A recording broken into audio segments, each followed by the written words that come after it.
નમસ્તે મિત્રો, ધર્મ મનીષ પંડ્યા ઓફિશિયલ ચેનલ પર હું મનીષ પંડ્યા આપ સૌનું સ્વાગત કરું છું.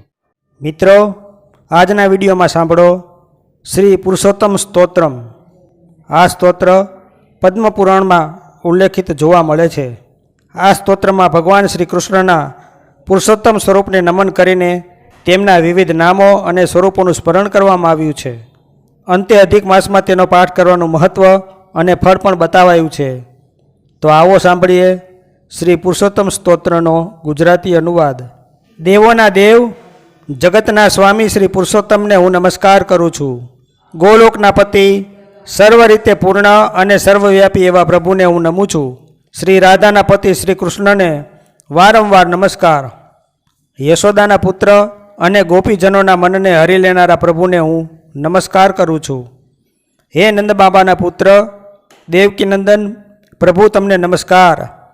વાસુદેવના પુત્ર ગોવિંદને હું વારંવાર નમસ્કાર કરું છું. હે યદુકુળમાં શ્રેષ્ઠ જગતના નાથ શ્રી કૃષ્ણચંદ્ર, તમને નમસ્કાર હો.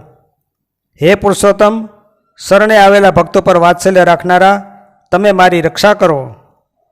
જે મનુષ્ય એકાગ્ર ચિત્તે અધિક માસમાં આ સ્તોત્રનો નિત્ય પાઠ કરે છે તે સર્વ પાપોથી મુક્ત થઈને વિષ્ણુ લોકને પામે છે. ઇતિ શ્રી પુરુષોત્તમ સ્તોત્રમ સંપૂર્ણમ. બોલો પુરુષોત્તમ ભગવાનની જય. તો મિત્રો, જો આપને આવા વિડીયો પસંદ હોય, આપને આવી ધાર્મિક વાર્તાઓ પ્રસંગો સાંભળવા ગમતા હોય તો આ ચેનલને લાઇક, શેર અને સબસ્ક્રાઈબ કરજો. ધન્યવાદ.